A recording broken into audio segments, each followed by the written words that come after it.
Welcome back to Business and Politics. We're talking to DG Panga. Sir, I'm sorry, I apologize. I've been saying your naming correctly. It's Teo Panga, not Panga. Yes, thank you. Sir, in a few weeks, we'll be hearing from the President when he delivers his second State of the Nation address.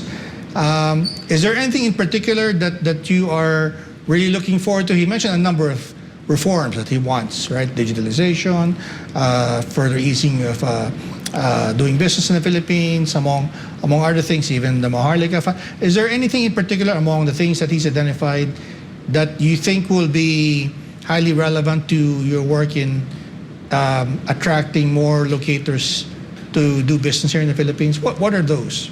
Well, yes. We remember the first son of the President.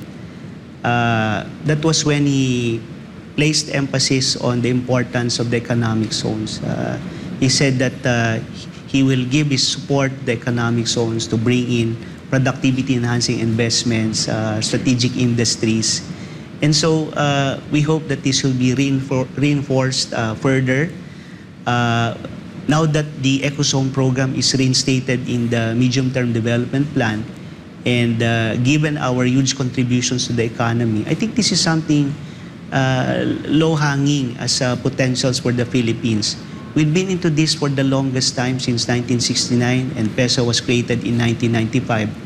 And you look across ASEAN, they continue to see eco-zones as a viable model for growing exports, attracting investments. So if only we're able to improve further our ease of doing business, cost of doing business with infrastructure support, so that the air and seaports, the roads connecting to the economic zones, if we all have this in place, then we can be very competitive, and we can support the plan of the DTI that we can be number 2 in due time in terms of FDI attraction. So yeah, support to our locator companies, not just in PESA but also in the other free ports with the other investment promotion agencies, because these are the ones that are bringing in investments, facilitating technology transfers, sustaining the jobs for the Filipinos, keeping us afloat despite the headwinds and the uncertainties in the global market. Wow. Can I circle back to what you were saying a while ago when we were talking about the CREATE and the problems with rationalizing the incentives? Does it worry you that there's pressure now on Congress to maybe try to raise as much tax revenues as possible? I mean, to the point, maybe, I think, as some people from your sector would say, to the detriment of potential investors, because you'll be removing some of the incentives. How do we balance that?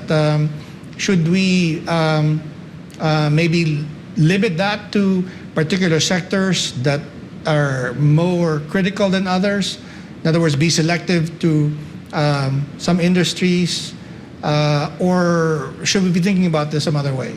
Well, even for PESA, and I'm sure the rest of our locators will agree with us, we're always for equal protection clause. So if there's any tax measure by government and there's a move to raise taxes, for as long as the locators are somehow protected because of the incentives that they're enjoying, then it should be okay. So it needs a lot of balancing, but it's not to say that our locators are not contributing to our dividends and tax payments. Despite the tax holidays. Yes, for example, our locators, once they graduate to the 5%, the 2% of the total 5% goes to the local government. 3% goes to the national government, and this is huge.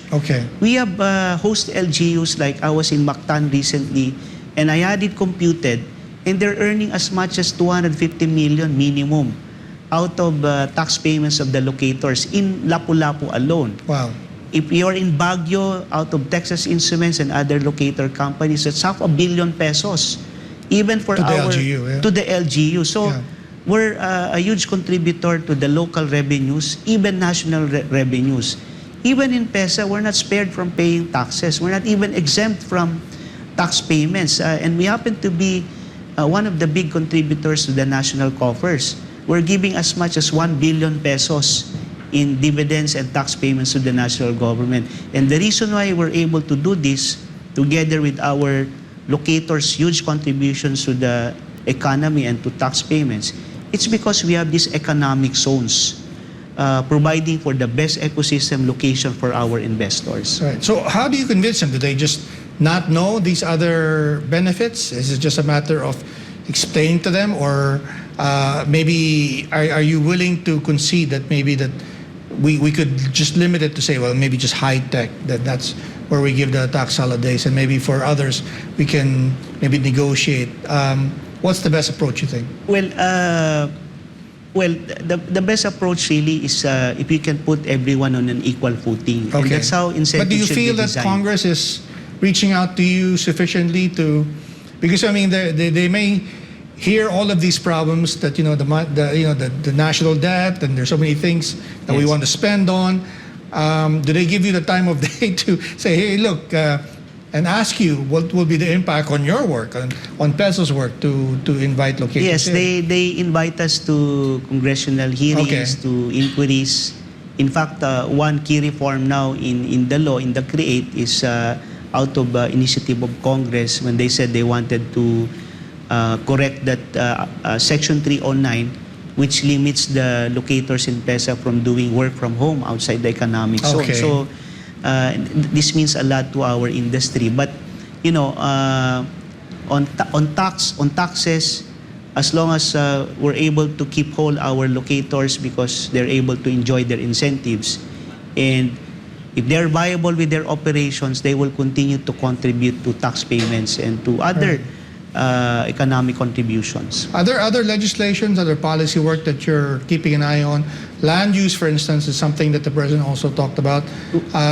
If I remember correctly, when people apply to PESA, they need to take care of all the conversion, all of the Yes. requirements, and Yes. all of that stuff. Is that something that is important, or are there other things more Well, important? yes, that's very important to us because we can only be successful with the EcoZone program is if we have economic zones to offer. Right. And right now the process is so tedious. Yeah. Developers spend so much for land conversion, for Right. ECC, for all the requirements Right. to get the presidential proclamation. So if we have this land use plan, then So streamline it, maybe. it will streamline the process, it will reduce cost significantly, and the host LGUs will no longer have problems endorsing any economic zone development because there is already a pre-approved land use plan. So that one, and the other one is a key reform on blue resources, Okay. where we hope that it will provide for enabling mechanism for us to pursue our marine parks. And then there's one on foreign investments also. But recently, the recent legislations somehow already contributed a lot to Philippines being attractive to foreign investors. I see. Now, you mentioned earlier that the zones are located farther from Metro Manila, I suppose, same or farther from other urban centers, tend to get more incentives.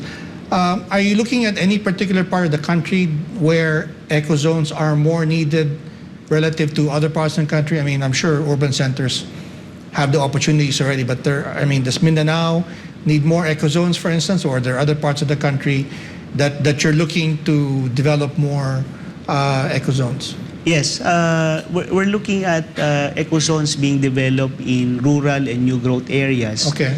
Currently, although 66% of our economic zones are located outside Metro Manila, but it's still predominantly Luzon-centric. Right. So we want more eco zones in Visayas and Mindanao. And I think we're all present already in all regions except ARM.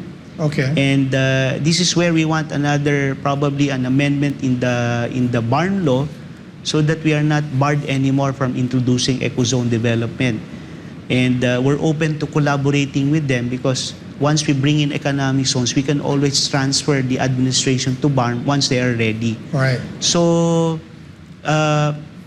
we're closely monitoring the next wave of cities being identified by DICT, and IT locators are looking at new locations for IT operations other than the traditional destinations in the regions. Right. Now, you mentioned BARM. Is that merely an idea at this point, or are there actual negotiations going on between PESA and the authorities in BARM, or where are we at? Yes, before BARM, we had the MOA already with the predecessor, which is the ARM. ARMM, And yeah. yes, the idea is to relax the restriction so that we can help them introduce ecozone development under that concept that there is mutual recognition, and then once they're ready, we can turn over the ecozones to them. So we're trying to replicate this with the BARM. We have met with them and we told them that we are ready to help them promote investments, ecozone investments in their territory. Yeah. Are they receptive? And then what kind of ecozones are they looking at? Is it more agro-industrial? Is it something else? Well, they're basically resource-based. Okay. They're quite strong in minerals. Okay. So Agro-based. processing ores, Yes, things like yes, that? Yeah? Yes, even gas, they have rich deposits. So, Okay. yeah. And are we expecting any new economic zones this year to open? Is that in the pipeline for 2023, or Yes. are we looking at maybe farther down the road? Well, there are now 20 economic zones awaiting presidential proclamation. Okay. So as soon as these are proclaimed by the president, there are already prospective investors to locate in these economic These are zones. all private? These are all mostly private initiated. Okay. Today we met with Antique, and they're also they want to go into economic zone they want to replicate the Bali type of ecotourism. Nice. So we're happy that LGUs are somehow are getting into their consciousness already that if only they will put up their own economic zones within their jurisdiction, then they can also be attractive in promoting investments. Wow.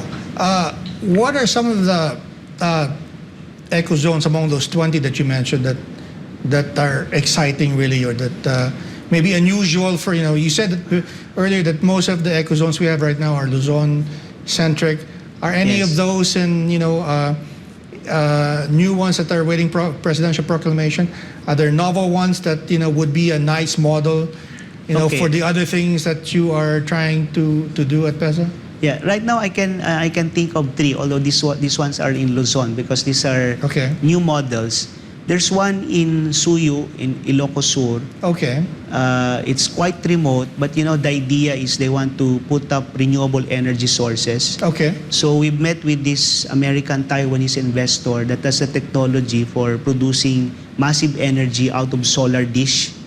Oh, okay. So it's 80 megawatts per solar dish, and where they get water, seawater to be desalinated, and where they can store energy out of that desalinated water, and they can also do aquaculture, and they can produce clean water.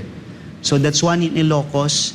We're excited about this Metrocast Economic Zone in Tanza, Cavite, Okay. although it's near Metropolis, but the idea there is they will operate the second barge terminal. Oh, okay. The proponent is DP World Okay. through partnership with ATI. So the idea is coming from the Manila seaport, they will barge the cargoes all the way to Tanza, and this can be the distribution. Decongest the harbor, yeah. Yes, including the roads. Okay. And from my hometown in Naga City, they will venture into their first manufacturing economic zone already with a Japanese locator. And among the recently proclaimed economic zones, there is this Japanese that located in Pangasinan and will be employing 10,000 workers. And I know in the Wow. list there are some economic zones also in Mindanao and Visayas. Okay. Well, Director Panga, it's been interesting. I hope maybe we can invite you again. Then, Thank you. especially when these 20 proclamations are signed, then maybe we can get an update from you. But, sir, thank you very much for your time. But before we go, would you like to leave a message with our audience? Well, I'd like to share with our audience that PESA will continue to be vibrant and responsive to the needs of our locators. So we keep on improving ease of doing business because that's one best way we can attract more investments. And we're seeing results, positive results, with 1.8 million direct jobs already created inside the economic zone.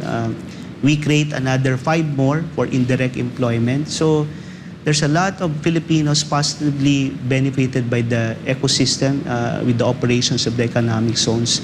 And if we're able to level up with the kind of investments that we attract, the mix of industries, the degree of sophistication, I think we can be competitive in the global market, not just for export producers, but also for domestic producers.